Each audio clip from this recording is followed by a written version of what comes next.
सवितुर्वरेण्यं भर्गो देवस्य धीमहि धियो यो नः प्रचोदयात्। ॐ गुरुर्ब्रह्मा गुरुर्विष्णु गुरुर्देवो महेश्वरः गुरुः साक्षात् परब्रह्म तस्मै श्री गुरवे नमः। अखण्डमण्डलाकारं व्याप्तं येन चराचरं तत्पदं दर्शितं येन तस्मै श्री गुरवे नमः। मातृवत् लालयित्री च पितृवत् मार्गदर्शिका नमोस्तु गुरुसत्तायै श्रद्धा प्रज्ञायुता च या श्रद्धा प्रज्ञायुता च या।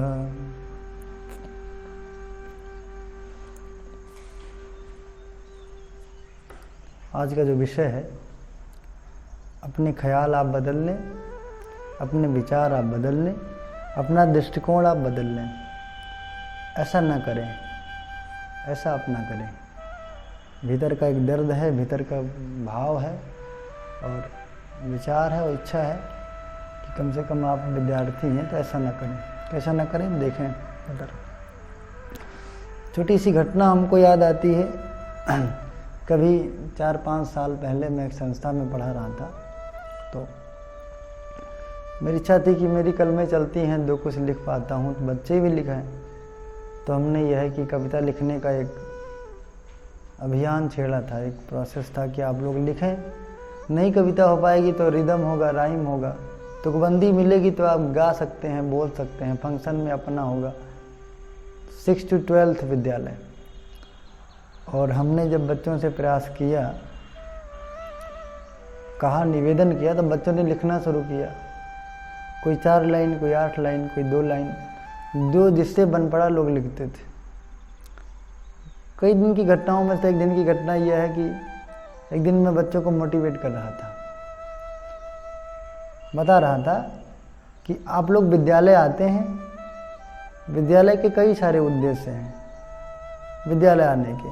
आपके अंदर संस्कार आए, बुद्धि का विकास हो, सामाजिकता का विकास हो, आप पढ़ लिख के विद्वान बने, आप कमाऊ बने, नौकरी पाएं। इन सारे उद्देश्यों के बीच में एक और भी है कि आप रचनात्मक हो, आपके भीतर क्रिएटिविटी बढ़े। आप कविता लिखना, आप एस्से लिखना और आप कहानी लिखना, स्टोरी लिखना, नाटक लिखना, ये भी सीखें। ये भी एक दायित्व है। तो फिर वही कर्तव्य मैं निभा रहा था। सोच रहा था कि जो भी मैं लिखवा पाऊँगा लिखाऊँगा, मोटिवेट कर रहा था। तो मोटिवेट करने का तरीका ये था कि पहले मैंने उनको उत्साहित किया कि आप लिख सकते हो, आप कर सकते हो। फिर कई कविताएं हमने लिखी थी जो वो सुनाई, ताकि उनके भीतर प्रेरणा आ जाए। सुनने से जोश आता है, उत्साह आता है, उल्लास आता है, नई उमंग आती है, नई इच्छा प्रकट होती है। तो मोटिवेट करने के बाद में 2 बच्चे 3 बच्चे कविता लिखे थे, उनको भी हमने खड़ा कर दिया। आप कविता सुनाएं, तो इनका सुनेंगे तो बच्चों के बीच में हौसला आएगा। ये लिखते तो मैं क्यों नहीं लिख सकता। अब सारा कुछ जो है हमने कर लिया। बच्चे बड़ा उत्साहित हो गए। उसमें लगभग 2 बेल खींच गया होगा, 2 पीरियड लग गया मोटिवेट करने में।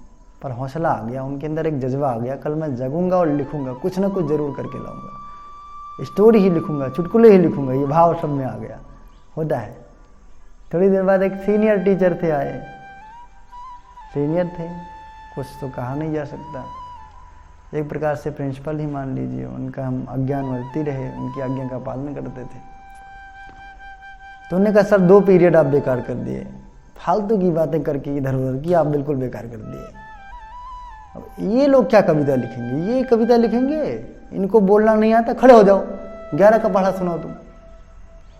वो 11 का पहाड़ा पूछने लग गया। तुम अब डर के मारे वो लड़खड़ा गया, तो 11 का पहाड़ा भी बीच में टूट गई। ये कविता लिखेंगे, 11 का पहाड़ा नहीं सुना पाते, तुम खड़े हो जाओ। अच्छा, A+B का होल स्क्वायर बताओ। किस क्लास में हो? 8th class. A+B का होल स्क्वायर बताओ, तुम्हें आता है? नहीं। ये सब कविता लिख पाएंगे सर? जो कुछ उमंग मैंने बनाया था, सप्ताह भर पहले से उस दिन मोटिवेट किया था, सब पर एक झटके में पानी फिर गया। बच्चे हताश और उदास हो गए। उदासी हमको आई, पर सीनियर होने के नाते हमने कुछ कहा नहीं। तो भाव यही है कि ऐसा ना करें आप। ऐसा करते हैं तो लोगों को ठेस पहुंचती है और एक बनी बनाई दुनिया टूट जाती है। किसकी दुनिया अच्छी स्टार्टिंग में रही होगी, किसके पास साधन रहे होंगे, किसके पास प्रखर बुद्धि रही होगी शुरू में। शुरुआत तो वहीं से लोग करते हैं। कभी मैं छोटा था, थोड़ा छोटा का क्या मतलब है, 5-7 साल 8 साल पहले की बात है। हमारे यहाँ बच्चे साइकिल चलाना सीखते हैं तो वो फ्रेम की जो डंडी है ना, उस बीच में पैर रख के पहले सीखते हैं। कैंची बोलते हैं उसको, कैंची चलाते। अब देखा कि जो है क्या कर रहे हो, लोग कहे क्या कर रहे हो, साइकिल सीख रहा हूँ। ऐसे साइकिल सीखते हैं, ये कौन सा तरीका है, कैंची चला रहे हो, इसमें कौन पैर डूबती चला रहे हो। बेचारा गलती से हिम्मत करा, चलाने की कोशिश करी, आप बोल लो कैंची चला रहे हो। अरे कैंची से ही शुरुआत होगी, डंडी होगी तो गद्दी पे जाएगा, बाद में कुछ दिन बाद मिलेंगे तो वो कार भी चलाएगा, 2 पहिया वाहन 4 पहिया वाहन भी चलाएगा। तो क्यों मनोबल तोड़ने लगे हो। ये कौन सा कार्य करने का तरीका है आपका। कैंची ही चलाएगा वो, पहले तो इस साइकिल को थामना सीखेगा, हैंडल को स्ट्रेट रखना सीखेगा वो। आप हतोत्साहित कर देते हैं। ये ना करें, मैंने लिखा है, ऐसा ना करें। इससे क्या है, स्टार्टिंग की दुनिया सबकी बिल्कुल सामान्य नहीं होती है। कोई कैंची चला करके ही गद्दी चलाना सीखेगा। आप कल्पना करके देखिए, पता लगा कोई यज्ञ करने लगा, और कोई यज्ञ करने लगा, गायत्री मंत्र करने लगा, यज्ञ करने लगा, चंदन लगाने लगा, पूजा अर्चना करने लगा। आप मना करते हो, क्यों करते हो। उसका स्वरूप अगर आपको पता हो ठीक ठाक, तो आप उसे आप बताइए कि आपको ऐसा नहीं ऐसा करना चाहिए, तो समझ में बात आती है। आप मना क्यों करते हो। शुरुआत तो वहीं से होती है। पहले आदमी पूजा करता है, फोटो लगाता है, फोटो लगा करके श्रद्धा का अभ्यास करता है, भगवान के चरणों में फूल चढ़ा के श्रद्धा का अभ्यास करता है। जनेऊ पहन के शरीर पर जब कोई यज्ञोपवीत पहनता है तो ये भावना करता है कि इस यज्ञोपवीत में 3 धागे हैं, 3 धागों में से एक बनाने वाला है, एक चलाने वाला है और एक परिवर्तन करने वाला है। भगवान की जो 3 धाराएं हैं कर्म करने की, वो तीनों धागा प्रतिमा के रूप में पहना हूं, और मैंने अगर इसे धारण कर लिया तो इस शरीर से मैं गलत ना करूं। तो यज्ञोपवीत पहन करके श्रद्धा को, आस्था को बलवती बनाया जाता है कि मैंने प्रतिमा रखी है भगवान की, गलत नहीं करूंगा। और जब ये अभ्यास में आ जाए, श्रद्धा अभ्यास में आ जाए, उपासना करना अभ्यास में आ जाए, तब चंदन का, पूजा का, मंत्रों का, विधान का, व्यवस्था का कोई मतलब नहीं है। जब रोम रोम में श्रद्धा आने लगे, उस कदर श्रद्धा हो जाए जिस कदर कभी एकलव्य में हुआ करती थी, सबरी में हुआ करती थी, तब फिर उसका महत्व नहीं रह जाता। पर शुरुआत तो उसे यहीं से करनी है ना। आपको अगर उसका सही स्वरूप समझ में आता हो तो आप बता दें तो ठीक लगता है। घटनाओं के क्रम में ऐसा ना करें। मैंने कहा ना, इस तरह से डिमोटिवेट करना कोई सार्थक बात नहीं है। आपके घर की घटना आती है, पूर्णिमा जी के यहाँ पता लगा एक लोग चक्की पे आते थे रेगुलर, अब कोरोना काल में उनको कोरोना पॉजिटिव शो कर दिया डॉक्टरों ने। दमे के बीमार बेचारे पहले थे, उनकी बुद्धि उतनी प्रखर है नहीं, थोड़ा मोटे बुद्धि टाइप के आदमी है वो। अब ये हुआ कि एकदम जलजलाता हुआ कोरोना का प्रथम लहर था, जब लोग बहुत पीड़ित थे, सब दुखी थे। क्या स्थिति ये हो गई कि एक यहीं काम करते थे, इसका मतलब सब लोग पॉजिटिव हो गए, छू लिए उनको। तो ये लोग इसको सोच करके, सुन करके ही दुखी थे। ऊपर से लोगों ने क्या किया, हर 2 मिनट पे एक फ़ोन, हर 5 मिनट पे एक फ़ोन, यही कहने के लिए अब तो बड़ी दिक्कत हो गई, कोरोना आ गया, पता नहीं क्या हो। सैकड़ों लोग दूर दूर से जा करके निहारने लगे कि देखिए अब भूत प्रेत वाला ये घर हो गया, यहाँ कैसे कैसे आदमी रहते होंगे। दूर से देखने लगे, फ़ोन कर करके डराने लगे, अब तो बड़ी दिक्कत हो गई। संयोग से मैं फैजाबाद था, फ़ोन किया, सुना तो मम्मी के पास, इनकी मम्मी के पास फ़ोन किया। हमने कहा ये बताइए कहीं सर जी ऐसी ऐसी बात है। हमने कहा कोई दिक्कत नहीं, मैं वापस आ रहा हूँ, तब आ रहा हूँ। सुबह हम घर पर पहुँचे, उनके देखा कि उनके चेयर पे मैं जा कर के बैठा, और एक लोग जो है दाढ़ी वाले थे, कोई मुस्लिम ही थे, मुस्लिम भाई थे, कह रहे थे ऐसा करो चाची, अब तो बड़ी दिक्कत है, पूरा घर पूरा धुलवा दो सैनिटाइजर से, एकदम पूरा धुलवा दो, कपड़ा वपड़ा जो है वो सब धुलवा दो, और जो खराब चीज़ है उसे अब उपयोग में मत लेना, दरवाज़ा मत छूना। मतलब जितनी निगेटिविटी थी। और उसके बाद 1 2 3 4 5 एग्जाम्पल 10 एग्जाम्पल जो वो जानते थे कि ये मर गए कोरोना से, वो मर गए, हमारे सामने घटना है, गिनाना शुरू कर दिए। अब डिमोटिवेट क्यों करते हैं? उम्र में ज़्यादा थे, हमने कुछ कहा नहीं, जब वो चले गए तो तब भी आंसू भरा था इनकी मम्मी की आंखों में। हमने कहा पहले हमको ये बताइए कि आपको बुखार है? नहीं। सर में दर्द है? नहीं। कोई दिक्कत? कोई दिक्कत नहीं। जब आपको कोई दिक्कत है ही नहीं तो इनके कहने से आप बीमार पड़ जाएंगे क्या? हमने को पॉजिटिव किया, अपनी तरफ से करने का प्रयास किया। अंतिम बात ये भी कही कि मैं गुरुदेव से प्रार्थना करूंगा, गायत्री माता से प्रार्थना करूंगा, आपको कुछ होगा नहीं, परेशान मत होना। फिर उनको मैंने जो डॉक्टरों ने जो कुछ सावधानियां बताई थी, लक्षण बताए थे, हमने बताया कि लोहे में कितना देर रुक सकता है, दरवाजे में कितना देर रहता है, बर्तन में या कपड़े में कितना देर वायरस रहता है।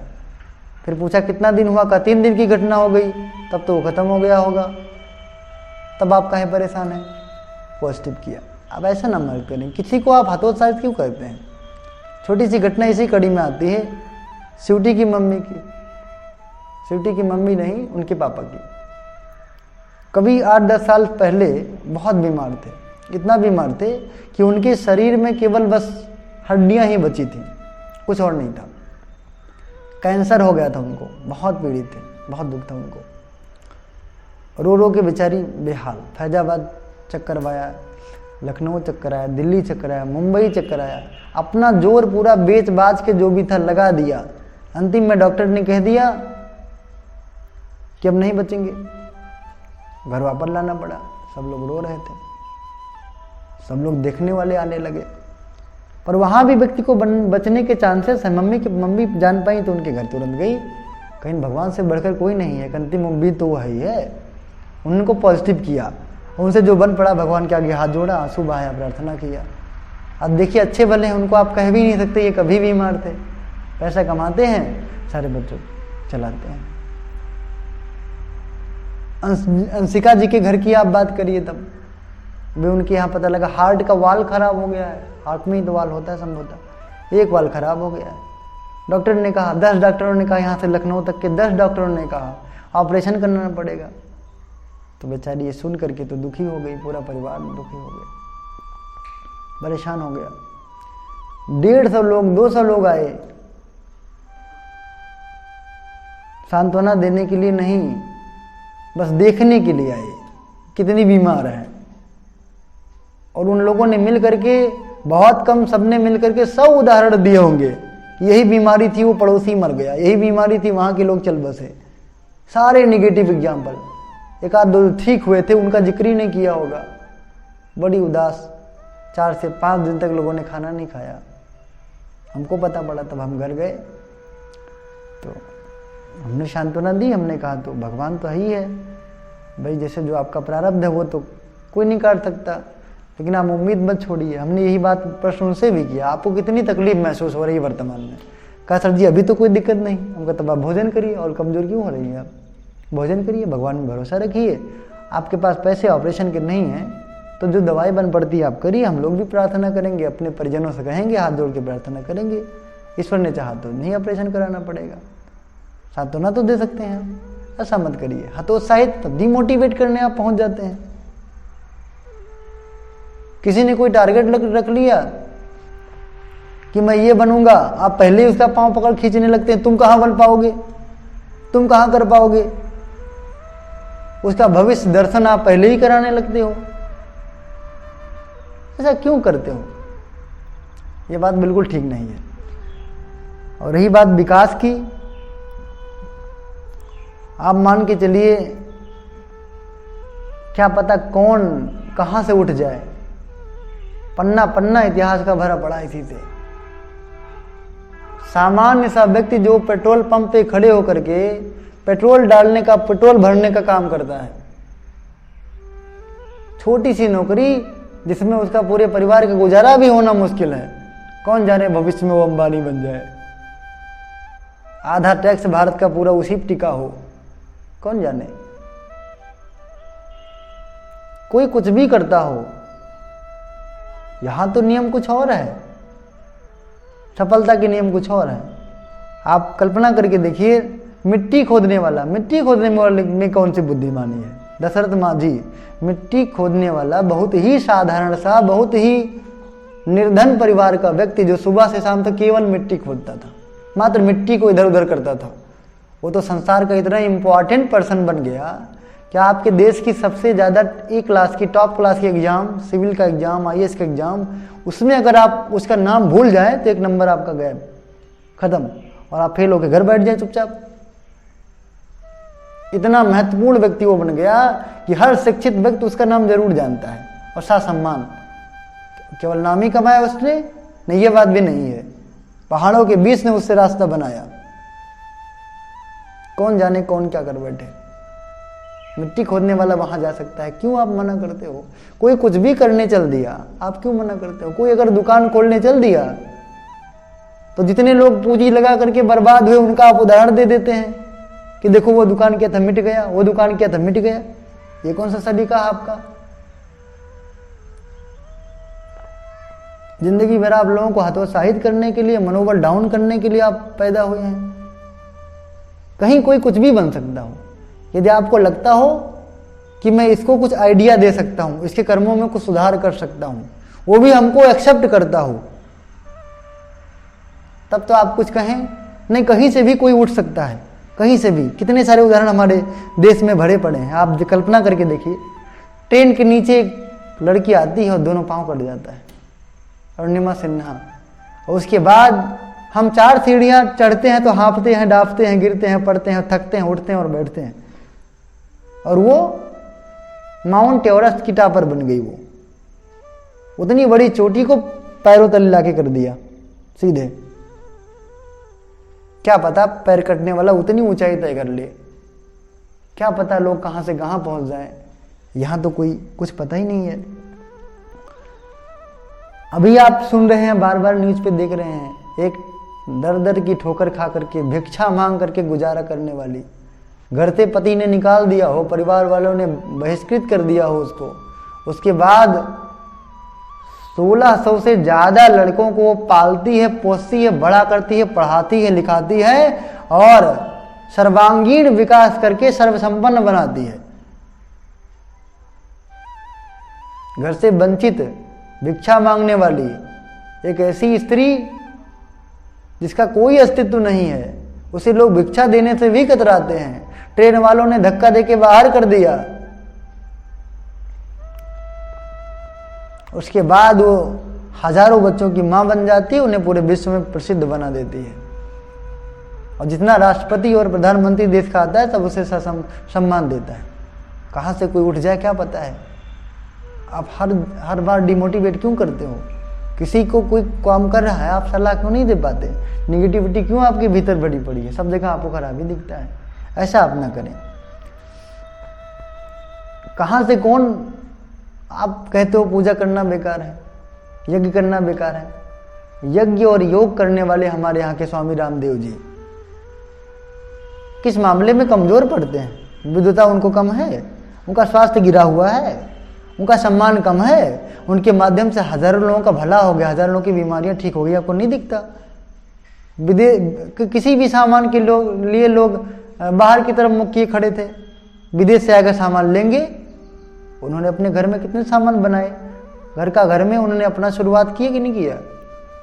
तो यज्ञ करके लोग कहाँ पहुंच जाते हैं, तो यज्ञ करने वाला कहाँ पहुंचे क्या पता। भिक्षा मांगने वाला वहां पहुंच गया, पेट्रोल पंप पे पेट्रोल भरने वाला वहां पहुंच गया, मिट्टी खोदने वाला का स्थान कितना सर्वोपरि हो गया। यज्ञ करने वाला, योग करने वाले की स्थिति क्या होगी बताइए आप। और आप टोकते रहते हैं। किसी को आप जब कुछ सलाह दे पाए तो अच्छा। यहां का जो सूत्र है वास्तव में कि यहां कौन क्या बनेगा, अगर आप इसके बारे में आप समझें तो यहां तो यही बात है कि कोई कुछ भी करके, कहीं से भी शुरुआत करके, कोई भी कुछ से कुछ बन सकता है, क्या से क्या हो सकता है। एक बात नोट कर लीजिए, कोई भी व्यक्ति कहीं से भी शुरुआत करके कुछ से कुछ बन सकता है, और भविष्य में कहाँ से कहाँ चला जाए कुछ पता नहीं है। यहाँ तो सफलता का पैमाना कुछ और है। आप आगे जाएंगे कि नहीं जाएंगे, क्या काम करते हैं, कहाँ जाएंगे, ये सब नहीं तय करता। जो करते हैं कितने ईमानदारी पूर्वक करते हैं यही तय करता है। बस छोटी सी घटना आती है, आपने पढ़ा होगा 12th क्लास में एक कहानी आती थी बुकर टी वाशिंगटन की। कोयले के खान में मजदूरी करते थे वो। कोयले खान में मजदूरी करने के बाद अपने परिवार का, माँ का गुजारा करते थे। स्थिति क्या आ गई, स्थिति एक दिन ऐसी आ गई, कोयले की खान में ही कुछ मजदूर वर्ग थे, वो बात कर रहे थे एक विद्यालय के बारे में, Hampton normal agricultural institute in Virginia, उसका नाम था, वर्जीनिया में स्थित था। बात कर रहे थे तो उसके भीतर एक भाव आया, जज गया वो विद्यालय, कहा मैं चाहता हूँ वहीं से मैं पढ़ लूँ। इच्छा हो गई, इच्छा जा करके माँ से जाहिर करी, व्यक्त करी, माँ मैं वहाँ से पढ़ूंगा। किसी माँ के पास साधन नहीं है, पैसे नहीं है, तो बेटे को जाने के लिए कहाँ कह दे। बीमार भी रहती थी वो, मना कर दिया। उन्होंने कहा मैं तो वहीं शिक्षा प्राप्त करूंगा। जिद किया, अच्छा कारण भी बताया, तो माँ ने कहा अच्छा जाओ। माँ की बीमारी इतनी ज़्यादा थी कि क्या कहें। अब विद्यालय की दूरी वहाँ से उनके घर से 500 मील दूर, साधन कोई नहीं, पैसे कुछ नहीं, 2 जोड़ी कपड़े ले लिया, थोड़े से पैसे थे, और महीनों तक पैदल चला वो। रास्ते में एक जगह ऐसा आया जहाँ वो एक जहाज पे कुछ दिन तक काम किया, काम करके पैसे बचाए, थोड़ी सी रोटी खाए, फुटपाथ पे सोए, पैसा बचा करके, और महीनों तक वो लिफ्ट लेकर के और पैदल जा करके उस विद्यालय पहुंचा। महीनों की यात्रा पैदल करी, और जब विद्यालय पहुंचा अभी भी उसकी परीक्षा खत्म नहीं हुई। एंट्रेंस हो रहा था, प्रवेश परीक्षा, वो भी लाइन में लग गया कतार में। मैम ने सबका एंट्रेंस लिया, सबको पास फेल का रिजल्ट दिया, इसको कोई लिफ्ट ही नहीं दे रही है, कुछ कहा ही नहीं, वो आराम से खड़ा है। थोड़ी देर बाद जो कहा भी, क्या कहा जरा देखिए, उन्होंने कहा बगल में झाड़ू रखा है, उठाओ और बगल का संगीत का कमरा साफ करो। कितना बड़ा दुर्व्यवहार, आप बताइए। तो एक प्रकार से दृष्टि में दुर्व्यवहार ही लगता है। उसको भी इसमें बड़ी खुशी थी, बड़ा खुश हुआ, चलो एक मौका तो मिल गया, कुछ भी करके जाएंगे, पकड़ के तो जाएंगे।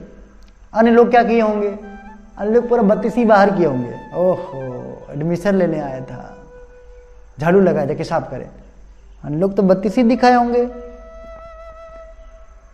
उसने कमरे को साफ किया, एक एक सामान को हटा हटा करके बारीकी से साफ किया, धूल का कण भी बचने नहीं दिया। जो डिजाइनिंग लकड़ी की बनी हुई थी दीवार में, उसको भी साफ किया, अलमारी के कोने कोने में सफाई करी, फर्श को साफ किया, बेंच को साफ किया। अंत में रिपोर्ट किया, सूचना दिया मैम को, मैम पूरा कमरा बिल्कुल साफ हो गया, पूरी उत्साह के साथ। मैम ने कहा बहुत अच्छी बात है। जा करके देखा तो ऐसा पहली बार किसी ने साफ किया था पूरे कमरे को। लोग झाड़ू तो लगाते थे पर सामान हटा के साफ नहीं करते थे, पहली बार ऐसी सफाई हुई थी।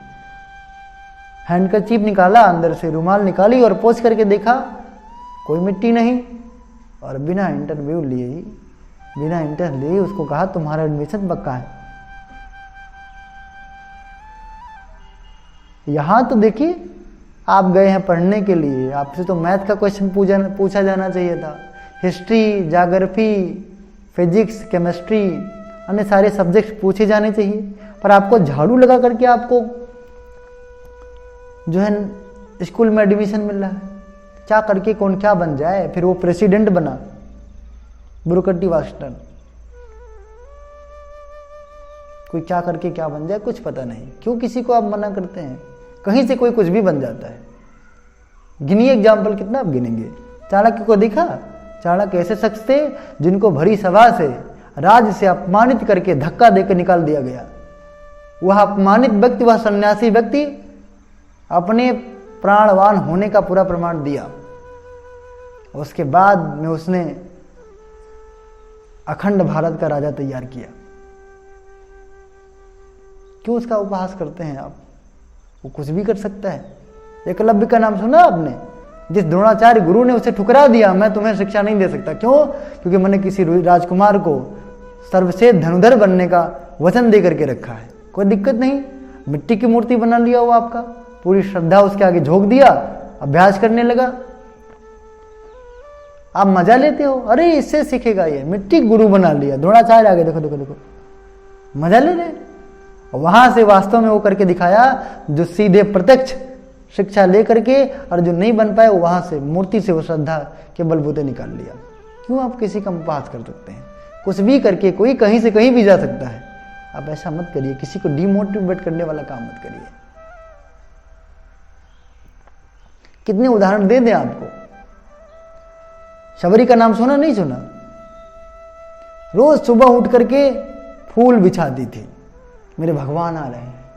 आधा किलोमीटर का रेंज फूलों से सजाती थी, 2-3 घंटा तोड़े फिर वो सजाए, किसी रास्ते से मेरे भगवान आएंगे। ऋषि लोग जाते हैं, बताइए अन्य लोग तो कितना उसकी बुराई किए होंगे। अरे ये फूल बिछा रही, कह रही भगवान आएंगे, और भगवान सच में गए उसी के यहाँ। और गए ही नहीं, इतने प्यार से कहीं किसी से मिलबे नहीं किए। हमने नहीं देखा कि पूरे रामायण में, पूरे रामचरितमानस में कहीं किसी को ऐसी श्रद्धा पूर्वक गुरुदेव ने, भगवान राम ने ऐसा दर्शन दिया हो जैसे सबरी को दिया। ऐसा दिया ही नहीं। किसी के जूठे बेर उन्हें नहीं खाए। हर जगह उन्होंने पूरी मर्यादा दिखाई, वो भी पूरी मर्यादा में रहते थे, और प्रजा भक्त मिलने वाले पूरी मर्यादा में और पूरी औपचारिकता के साथ उनसे मिलते थे। सबरी के यहाँ कोई औपचारिकता नहीं, जूठे बेर रखी थी वो भी साफ कर दिए, और पूरा आशीष दे के गए, मुक्त करके गए, स्वर्ग दे के गए। फूल बिछा करके भगवान को पा लेती हो। 3 मुट्ठी चावल है, आप बोलते हो 3 मुट्ठी चावल लेके जा रहे हो राजा के यहाँ, मना करते हो। क्यों मना करते हो? 3 मुट्ठी चावल दे करके तीनों लोक का अधिकारी बन जाता है व्यक्ति, और मित्रता निभाने वाला भगवान कृष्ण का अद्वितीय मित्र बन जाता है। कृष्ण के साथ उसकी अटूट कड़ी जुड़ी है। अगर आपने कृष्ण का नाम लिया और राधा का या सुदामा का किसी का नाम छोड़ दिया ना, तो आपने कृष्ण की बात करी ही नहीं। कौन सा कृष्ण जब सुदामा ही नहीं? तो ऐसी मित्रता की मिसाल आप मना करते हो। आप 3 मुट्ठी चावल के बदले में ये मिल जाता है, क्यों किसी को मना करते हो? कहीं से कोई कहीं से भी उठ के चला जाता है। आपको साफ साफ दिखना चाहिए। नंगे पांव चलने वाला, 14 साल तक बंद झेलने वाला, पत्नी के वियोग में दर दर तक भटकने वाला, सामान्य सा वन में रहने वाला राजकुमार, तीनों लोकों के अधिपति रावण पर विजय एक झटके में प्राप्त कर लेता है। आपको तो उसका नंगा पांव दिखता है, बुराइयां दिखती है, उसके पीछे यथाशक्ति नहीं दिखाई पड़ती। आप बुराई करते हो।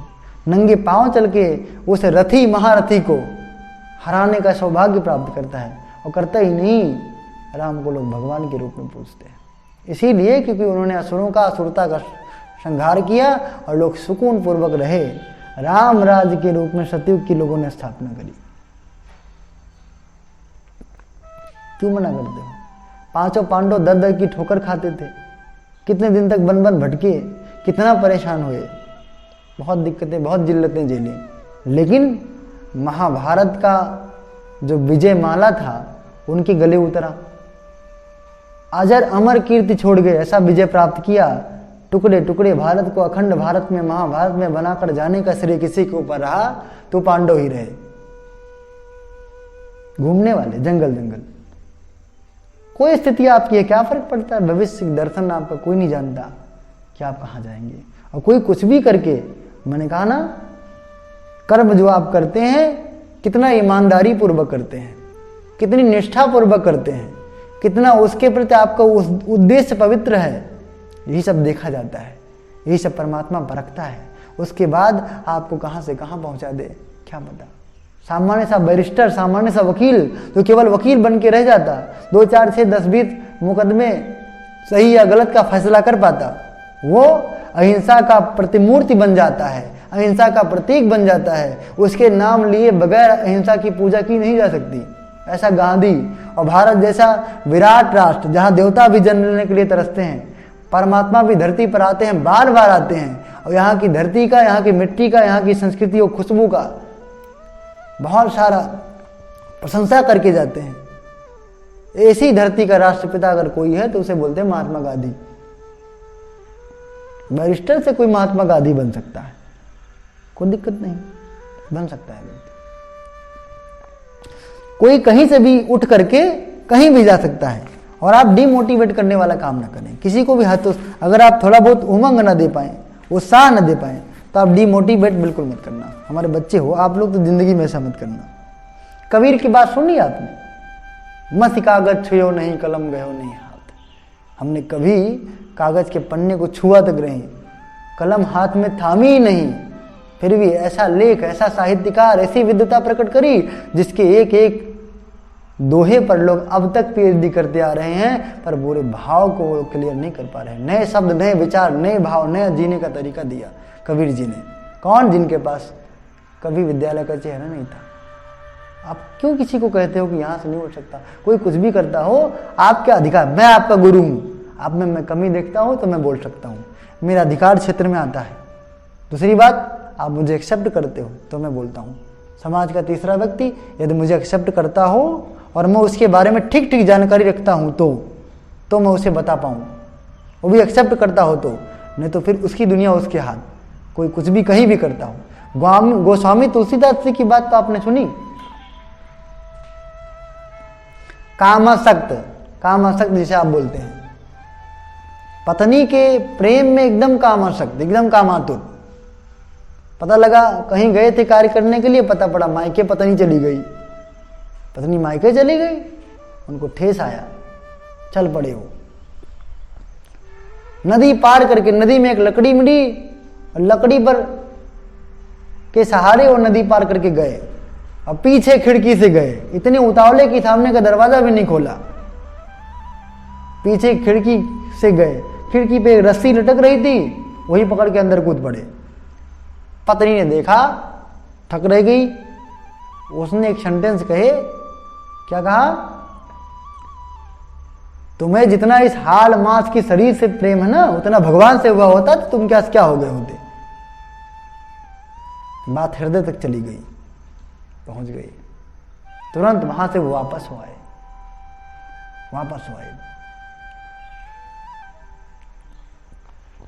लौट करके आए तो हमारे यहाँ इंग्लिश में कहावत चलती है, लव इज ब्लाइंड, प्रेम अंधा होता है। और खास करके जो प्रेम शरीर से हो तो बिल्कुल ही अंधा होता है, उसको तो कुछ भी नहीं दिखाई देता। लौट करके आए तब देखा क्या, जो रस्सी समझ के पकड़ के गए थे अजगर की पूंछ है, और जो नदी में लकड़ी समझ के तैर के आए थे वो किसी की लाश पड़ी है, सड़ रही थी।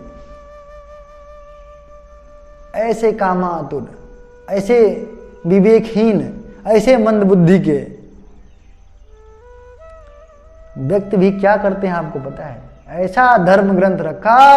भारत में दो ही धर्म ग्रंथ सबसे ज्यादा पूजनीय है, जो पूरी भारतीय संस्कृति के प्राण कहे जाते हैं। एक का नाम गीता, दूसरे का नाम रामचरितमानस। इन दोनों के बिना वेद भी अधूरे हो जाते हैं। इनकी सीढ़ियों पर चढ़ करके ही लोग वेद को प्राप्त कर पाते हैं, समझ पाते हैं। वो उनने लिखा। और जिस कल्याणकारी शिव की आप कल्पना करते होंगे, सुबह शाम फूल पत्ती चढ़ाते होंगे, अगरबत्ती करते होंगे, वो शिव साक्षात दर्शन दे करके गए। और भविष्य में किस लिए तुम आए हो, क्या तुम कहो, तुम्हारा किस में भला हो, इसको प्रत्यक्ष बता करके गए। शिव जी प्रकट होकर के दर्शन दे करके गए। कामातुर व्यक्ति, बताइए। कबीर का नाम सुना? कितना कामी व्यक्ति थे। शमशान घाट में लाश पड़ी है और कामुक चिंतन में, कामुकता में वो लिप्त है, उनको कोई फर्क नहीं पड़ता वो शमशान घाट में कहाँ है। भीतर से जब एकाएक चेतना आई ईश्वरीय, उनको आभास हुआ कि नहीं बिल्कुल मैं गलत मार्ग पे हूँ, तब उन्होंने 2 लोहे गर्म किए और आंखों को फोड़ लिया। कहिए ना रहेगी आंख, ना मेरा डायरेक्शन भटकेगा। आंखें फोड़ ली, क्या से क्या हो गए वो। आज जो कुछ 2020 के बाद घट करके आ रहा है, अगर आपकी आंखें खुली हों तो उनको पढ़ करके देखिए। उन्होंने कहा था 2020 सम्मत के बाद जो निकल करके आएगा 2020 के बाद, वो अति ज्यादा प्रचंड कलयुग का शिखर होगा। एक बार तो ऐसा लगेगा जैसे प्रकृति पूरी तरह से धरती को पूरी मानवता लेकर के निगल जाएगी। अब विज्ञान जगत इतना तबाही कर देगा, क्या करे, वही सब दिखाई दे रहा है। फिर भी उनने आगे लिखा था, पढ़ेंगे तो पता पड़ेगा, पर कोई चेतना आएगी जो उसे रोकेगी, वो आपको समझ में आती है। ऐसे सूर्य जो भविष्य का दर्शन करते हैं, कहां से कहां उठ के चले जाते हैं। कोई कहां से उठेगा और क्या बन जाएगा ये हम डिसाइड नहीं कर सकते। अपने दृष्टिकोण को हम परिवर्तन कर लें, ज्यादा बेटर रहेगा। स्टीफन हॉकिंग का नाम सुना है? टोटली पैरालाइज्ड, एकदम विकलांग। 21 वर्ष की उम्र में आसपास जब वो यूनिवर्सिटी में पढ़ रहे थे, तभी पूरे शरीर के पूरे अंग विकलांग हो गए, जुबान से लेकर के हाथ पांव तक सब कुछ बंद हो गया। पर जितने भी महान वैज्ञानिक संसार के हुए, उसमें से वो किसी से कम नहीं रहे। ऐसी ऐसी उन्होंने खोज करी। सॉफ्टवेयर के क्षेत्र में उन्होंने कितना बड़ा काम किया। ऐसे स्टीफन हॉकिंग जो टोटली विकलांग थे, कोई कहीं से शुरू करके कुछ भी कर सकता है। विवेकानंद जी को देखा, 12 दिन तक पत्ते खा के उनने गुजारे, जमीन से जल पी के गुजारे, कोई पानी देने वाला नहीं मिला, अमेरिका में कोई सम्मान देने वाला नहीं मिला। पिता मर गया, माँ मर गई, बहन फांसी लगा ली, चाचा ने मुकदमा कर दिया, क्या दर्द रहा होगा, सोच करके दिल भर आता है। अमेरिका में गए, वहां उनको किसी ने आवास रहने के लिए नहीं दिया।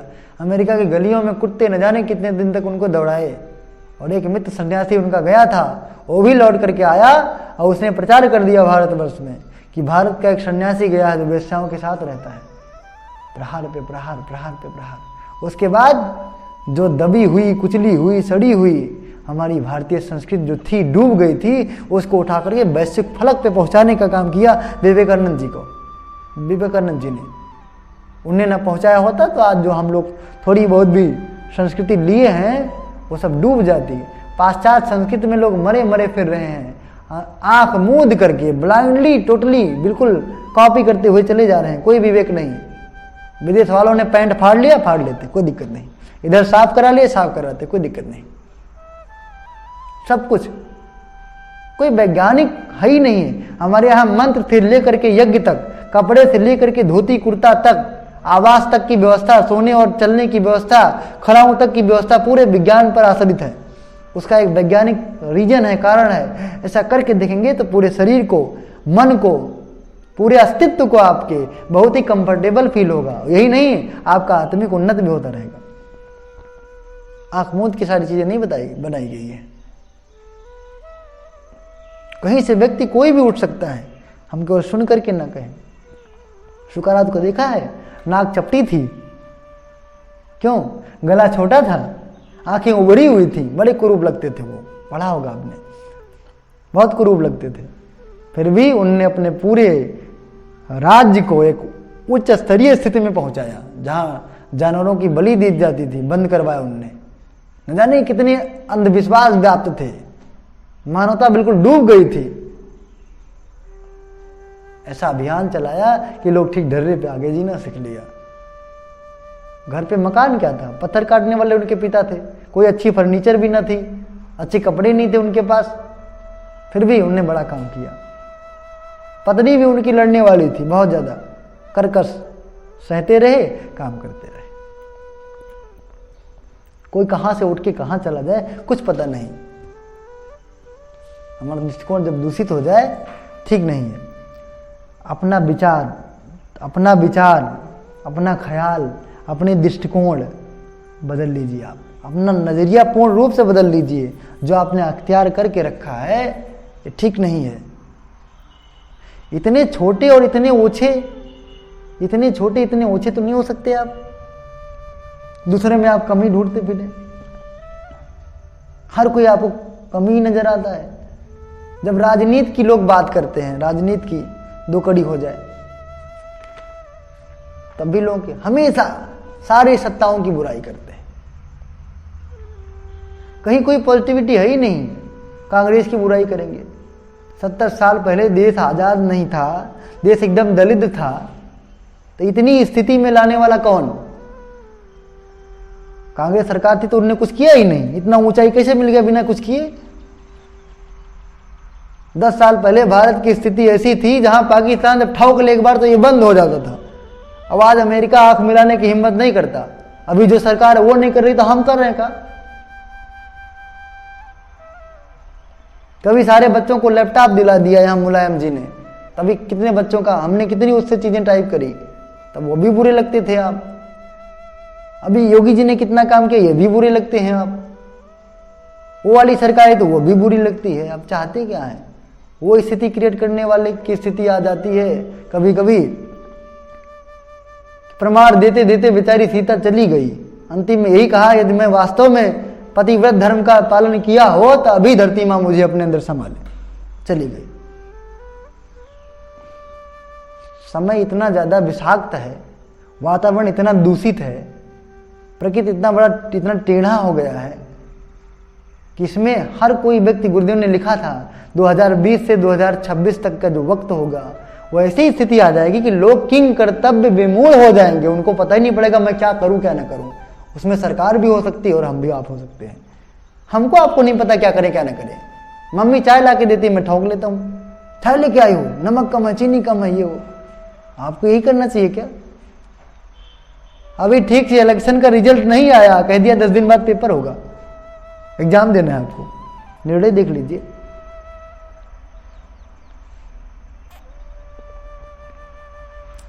किसी को कुछ समझ नहीं आ रहा क्या करें। कोरोना बीमारी आ गई, टिड्डा आ गया, न जाने के, न सरकार को समझ में आ रही है, न विदेशियों को समझ में आ रही, न देशियों को समझ में आ रही, न हमको समझ में आ रही, न आपको। बाहर कोरोना है, सरकार ने उठपटांग हरकत करी, तब आप परिवार में तो ठीक रहो। परिवार में आपको क्या इज्जत है? प्यार से तो बोल ही नहीं पाते हो, मम्मी पानी दे ही नहीं पाते हो, आप पत्नी से आप लड़ लेते हो, बच्चे आपको हमेशा खराबे लगते हैं, एक जुबान से बोलते फिरते हो कि ये पैदा ना होते तभी ठीक था। तो इतना विषाक्तता वातावरण में आ गया है, कुछ ठीक ही नहीं बन पड़ता है। इतने ओछे हम ना बने, खाली कमी निकालते फिर, खाली कमी निकालते। ये तो हम इसीलिए नहीं पैदा हुए कि दूसरों में कमी निकाले। रामकृष्ण परमहंस जी एक बात कहा करते थे कि जिनको आप बड़े लोग बोलते हैं, बड़े लोग बड़े हैं, जिन भी आधार पे बोलते हो, संपत्ति का आधार होगा, डिग्री का आधार होगा, हो सकता है नौकरी का आधार हो, सामाजिक प्रतिष्ठा का आधार हो, बड़े लोग हो। उनने कहा ये बड़े वैसे ही हैं, इनकी उड़ान ऐसे ही है जैसे गिद्ध। गिद्ध कितना ऊपर उड़ता है, बिल्कुल आसमान में उड़ता है, कितनी ऊंचाई उनकी, पर उनकी दृष्टि जो धरती पर रहती है वो लाश पर ही रहती है। कहाँ लाश पड़ी है उसी को खाएगा। सबकी स्थिति वही हो गई है। कपड़ा पहन लिया, सूट बूट टंच हो लिया, बड़ी सी गाड़ी में बैठ गया, 2 व्हीलर ले लिया, लोग सम्मान देते हैं, पान खा के निकल रहा है, नौकरी है, पैसा है। पर उसे पूछ लो कि कोई आदमी है ऐसा कि जो कुछ में कुछ अच्छाई हो, तो मम्मी से लेकर के पापा तक, और जो है समाज के दुकानदार से लेकर के बड़े व्यापारी तक, शिक्षक से लेकर के नेता तक, धरती से लेकर के आसमान तक, देवता से लेकर भगवान तक, सब में वो कमी निकाल देगा। सब खराब आदमी। मोबाइल दे दो तो 14,000 वाली नहीं आई, इसे परेशान है वो, 10,000 वाला क्यों आ गया। घर बनवा दो तो वो वाला क्यों नहीं बना, इसे परेशान है वो। भीतर चिंता, तनाव, द्वेष, ईर्ष्या, क्रोध, छिद्रान्वेषण की दृष्टि, यही सब भरी पड़ी है। कैसा आदमी है बताइए, कितना ओछा है। हम आपसे बिल्कुल निवेदन करेंगे कि जीवन में कभी भी आप किसी में कमी मत निकालें। कोई कुछ भी करता हो, क्योंकि दुनिया जो दिखती है वो है नहीं, जो नहीं दिखती ऐसी बहुत कुछ भरी पड़ी है। बहुत सारे कार्य बाहर से देखने पर अपराध लगते हैं, पर उसके पीछे अगर भावनाओं की बात करें, उद्देश्य की बात करें, एक बॉर्डर पे खड़ा हुआ सैनिक लगातार गोलीबारी करता है, तो गोलीबारी करने वाला आदमी पापी ही हो गया, ये बात ठीक नहीं है। राष्ट्र की रक्षा के लिए वो सब कुछ कर रहा है तो ठीक ही है।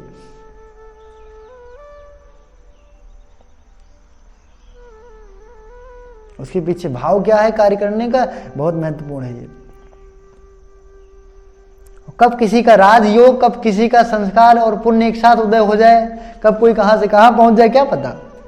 मैं तो गुटखा बेचने वाला आदमी आपके सामने मैं बोल रहा हूं, हम ये नहीं कह रहे कि बड़े हो गए, पर बोल तो रहा हूं। गुटखा कंधे पर रख के बेचता था बारात में, लोग पैसा देते भी नहीं थे, गाली भी देते थे, उल्टा पल्टा बोलते थे, छीन लेते थे सब। हम तो जानते हैं हाल।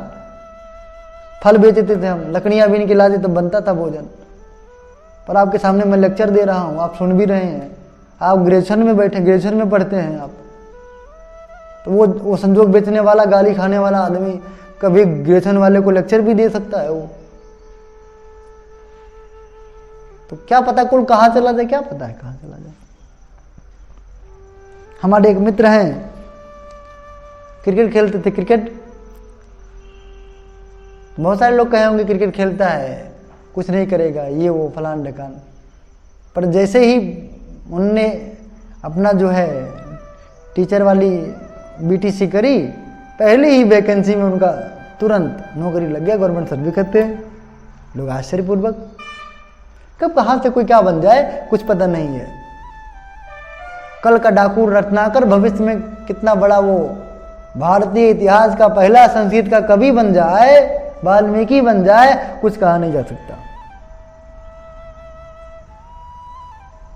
घूम फिरा के कहने का यही मतलब है, किसी भी सूरत में, किसी भी हाल में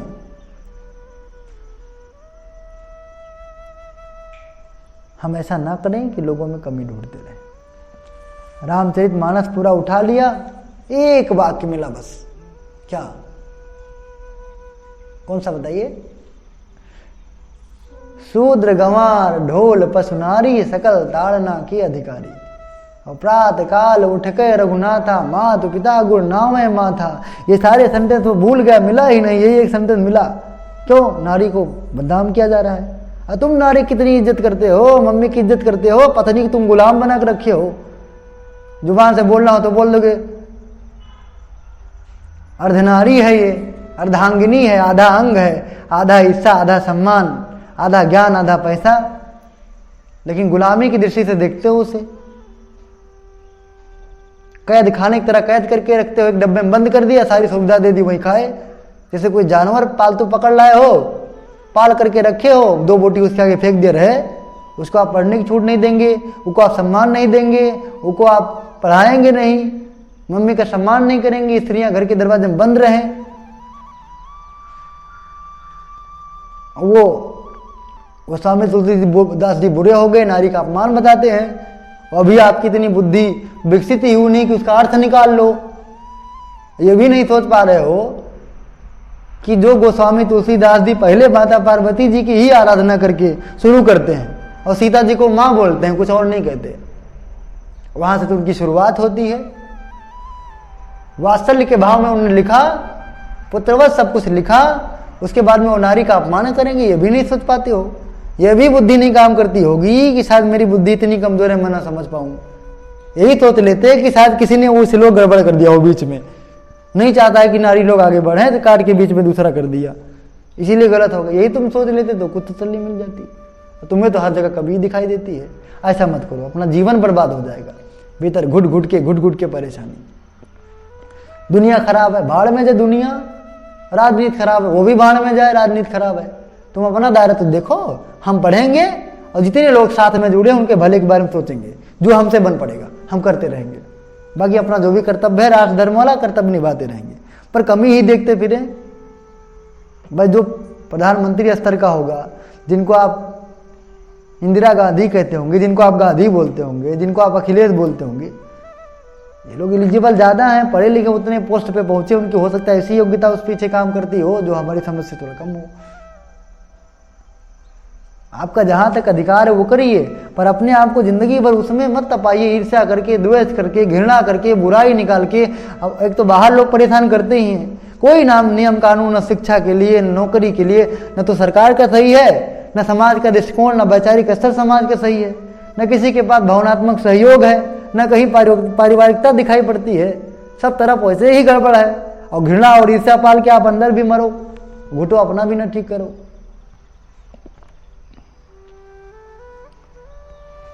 तो उम्मीद यही है कि आप लोग अपने दृष्टिकोण में बराबर परिवर्तन करके रखेंगे। वो अच्छी दृष्टि किसी कीमत पे आप नहीं रखेंगे।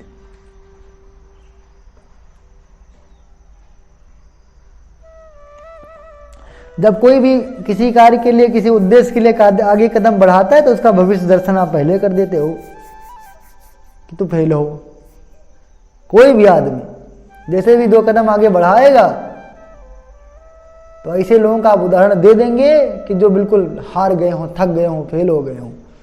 ऐसा मत करिए, उमंग दीजिए, उत्साह दीजिए। उत्साह से, उमंग से क्या क्या होता बताइए। आप सोच सकते हैं ऐसे ही हौसला ही था, उत्साह ही था जिसके बलबूते 1 साल में आपने लगभग 1 से 1.5 हज़ार पेड़ लगाए। हौसला ही तो था, साधन कहाँ थे? कोरोना काल में कौन सा साधन पड़ा था? पर लगाए कि नहीं लगाए? हौसला ही था जिसके बलबूते आपने 2.25 लाख की पुस्तकें बांट दी। और केवल पुस्तकें बांट दी नहीं, बांट नहीं दी, ऐसे उच्च स्तरीय विवेकानंद जैसे विचार आपने लोगों के पास भेजे कि वो पढ़ने के बाद मेरे सामने हमने देखा है हजारों लोगों का जीवन बदल गया। दारू शराब पीने वाले, गुटखा खाने वाले, गाली देने वाले, झगड़ा करने वाले, समय बर्बाद करने वाले, माँ को गाली देने वाले, घर छोड़ के भागने वाले, हमेशा मरने की कामना करने वाले, लौट करके ठीक ढर्रे पे आ गए। जुआ खेलने वाले, उसी किताब को पढ़ के वो ठीक हो गए जो आपने बांटी, जो आपने दी। किस बलबूते? हौसला। कभी ये बात नहीं आई।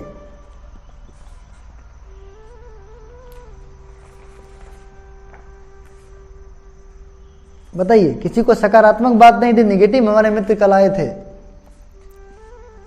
और पता लगा थोड़ी सी बात थी। अब चूंकि लोग पूर्वाग्रहित होते हैं 100%। अब हमको कह गए कि तुम बीजेपी वाले हो। आप नहीं बोल रहे हैं बीजेपी वाले हो, तुम बीजेपी वाले। अब मैं राजनीति की बात कब करता हूँ? मैं तो कहता हूँ मैं तुम्हें समाज से कोई मतलब ही नहीं है। देश लूटा जा रहा है, बटा जा रहा है। बड़ा था कि उतार गया हमारे ऊपर, पूरा देश बटा। तो बीजेपी वाले हो तो बीजेपी कोड देते हो। मैं कहाँ देता हूँ कहने में, क्या पता उनको पता कि नहीं पता। पर बीजेपी वाला ठप्पा हम पर लगा चले गए। यह है कि हम कुछ तो करें, अपना दायरा हम कवर करें। तो क्या करें? देख ले, अब देख लेंगे तो पूरा दुनिया बदल दे। वो दुनिया नहीं तो अपना तो लोग बदल रहे हो, अपना परिवार तो ठीक हो रहा है। देख लेंगे दुनिया बदल लोगे। ये अरे मेरे बच्चों के सामने ये बोल के गए, वो भी सुने बच्चे, बाद में करे थे क्या यही बच्चे के बलबूते देख लेंगे शादी विवाह हो जाएगा, नौकरी लग जाएगी, तुम्हें पूछेंगे नहीं? यही नहीं पूछेंगे? ये आप बताइए, ये तरीका है? ये मित्रता की तरीका है? ये सकारात्मकता का तरीका है? ये विद्वता का तरीका है? अरे आपको तो ये बोलना चाहिए आकर के क्लास में, बेटा तुम लोग बहुत अच्छा काम करते हो, तुम लोग सर का साथ देते हो, पेड़ लगाते हो, किताबें बांटते हो, पाई पाई इकट्ठा करके आप देते हो, अच्छा काम होता है। यही भविष्य में करना, कभी मत छोड़ना। भले ये छोड़ दें, आपका तो कर्तव्य उसे प्रोत्साहन देना। प्रोत्साहित करने से, प्रशंसा करने से उत्साह बढ़ता है, उमंग बढ़ता है, उल्लास बढ़ता है, जोश और साहस आता है। और देखते देखते आदमी असंभव से कार्य को संभव कर देता है। ऐसा तो कर सकते हैं आप। निगेटिव भर देंगे आप। अभी तो आप देख रहे हैं कि मेरा बच्चे सहयोग कर रहे हैं, भविष्य की बात आप क्यों करते हैं?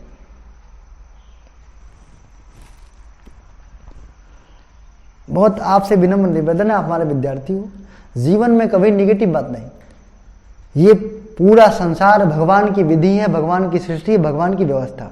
यहाँ अच्छे भी रहेंगे, यहाँ बुरे भी रहेंगे, यहाँ देव रहेंगे, यहाँ दानव रहेंगे। समय अच्छा होगा तो अच्छों की मात्रा ज्यादा होगी, बुरा होगा तो बुरे की मात्रा ज्यादा होगी। सतयुग आ गया, अच्छे लोग ज्यादा हो जाएंगे, कलयुग आ गया, ज्यादा लोग बुरे हो जाएंगे। पर अपना तो अपना कर्तव्य निभाइए। मैं हमेशा देवत्व का अच्छा मार्ग मैं पकड़ के रखूंगा, बस मुझे बुरा वाला नहीं पकड़ना है। अब मुझे सब में कमियां ही ढूंढती फिरनी है। न जाने कितने जन्म जन्मांतर से बहुत लोग कहते हैं वो बेकार हो गया। क्या ठेका है आप अच्छे हो? वो चोरी कर लिया, तुमने चोरी की क्या?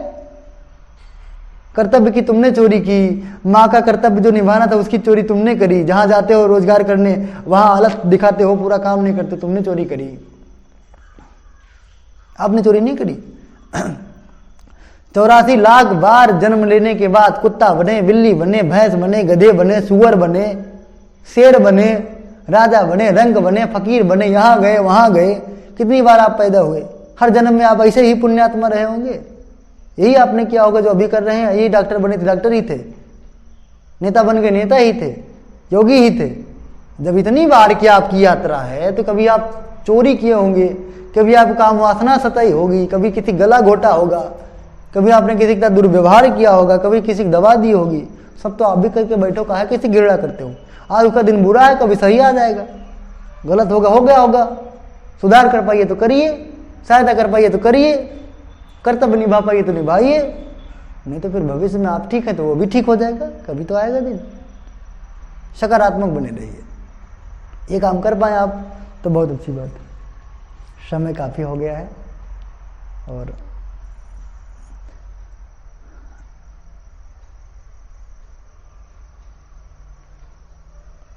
अब जो है हम लोगों को वातावरण की क्लास लेनी थी, पर एक विषय अनिवार्य था। हमने कहा ये बता दें, क्योंकि ये जितना दिन विलम्ब होता है उतना दिक्कत हो जाती है, तो हमने क्लास ले ली। वातावरण की भाग 2 अभी बन करके आएगा, भाग 2 और आएगा, यानी 5 और 6, क्योंकि उसमें हम निवारण भी देंगे। वातावरण उच्च स्तरीय वातावरण परिवार में कैसे बनाएं जिसके नाते लोग ठीक हो जाएं, वो भी बनाएंगे। ठीक है, आज की बात समाप्त। ओम शांति।